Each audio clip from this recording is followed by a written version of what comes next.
The Princess of Swords is actually a really human card, and I think there's something in her that we can all recognise somewhat in ourselves. The Rider-Waite version, the Page of Swords, shows something far simpler.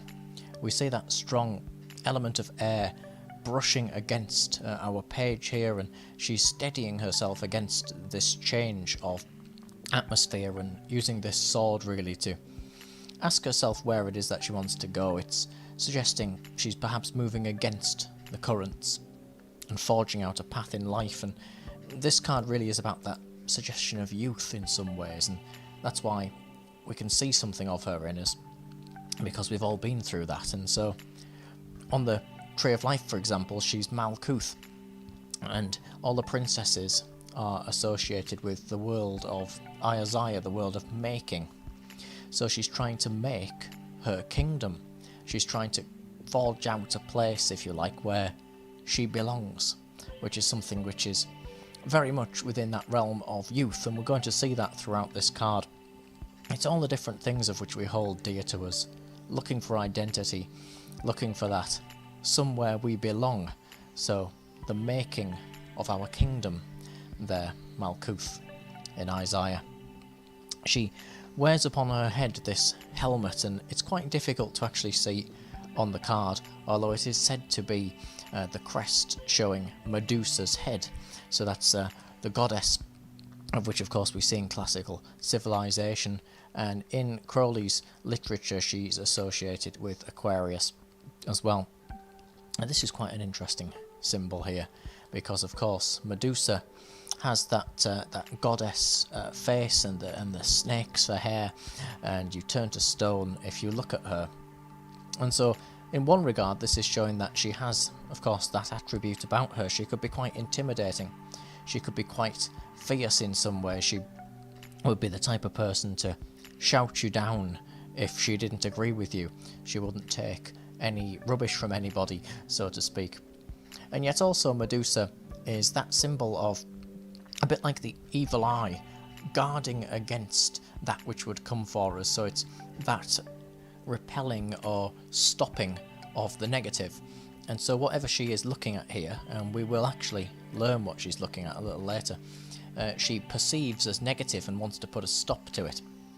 And as we can see, it's not quite actually as simple as that, because as well as this helmet, she also wears a pair of sandals, and it's again quite difficult to see, but these sandals are talaria, or winged sandals, of which we may associate with Hermes and of Mercury, that element of air coming up, which is of course all throughout those swords cards, the world of the mind and the thoughts. And so that's showing that this struggle that she is engaged in, she's clearly engaged in some type of conflict, is to do with her thoughts. It's not a physical battle, it is a battle of the mind.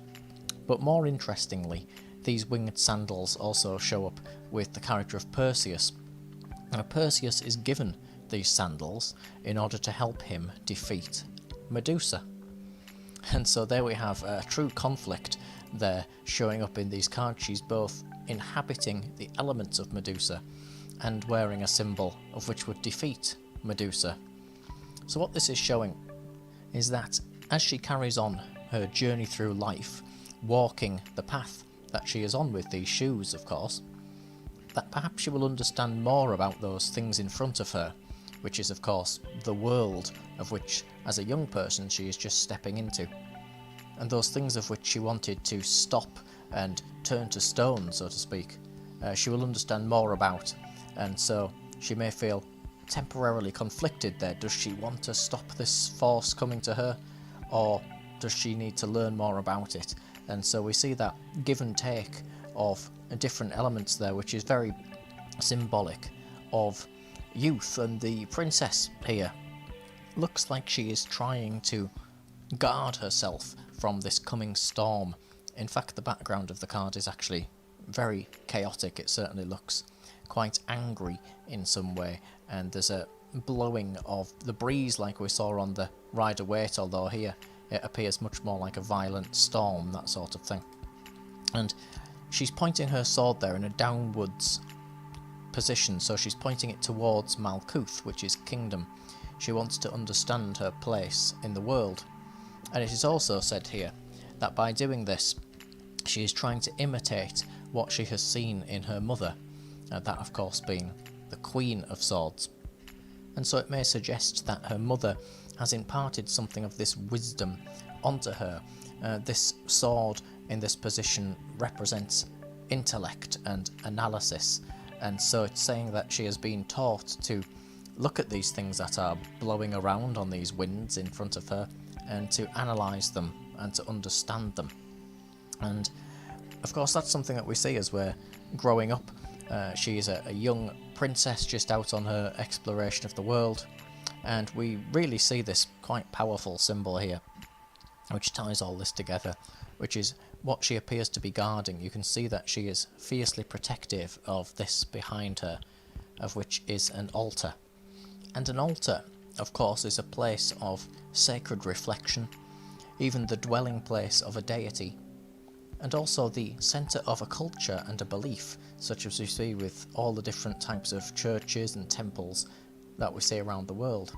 Here, this represents her identity, and she is fighting here to protect her identity, the things in her life which give her meaning, which help her to find that place she feels she belongs. And so the fact that she's trying to protect this against the storm shows that perhaps she feels that identity is actually under threat in some way.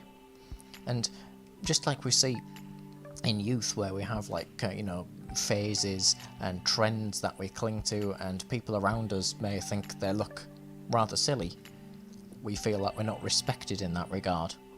Now, Crowley actually describes this in the Book of Thoth as that she is defending the profanation of the altar. And what that means is that she is protecting it from disrespect, or certainly what she sees as disrespect.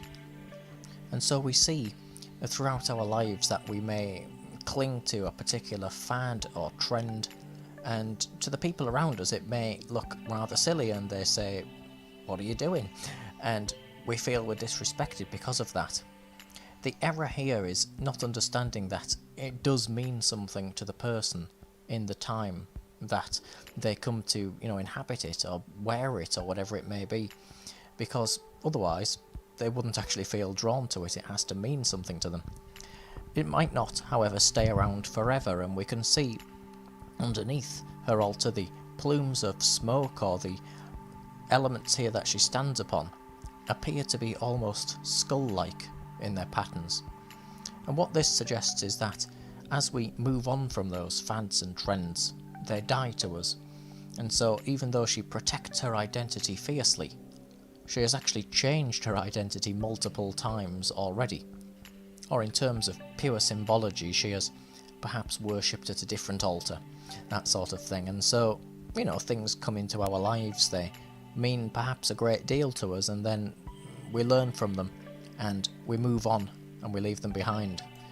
And of course, in that way we become transformed by them. And so that pinwheel here pattern behind her, which we've seen all throughout the Swords cards, representing the turning of the mind and the chatter of the mind and that sort of internal voice that we have, it almost is positioned in a way here to represent like a butterfly.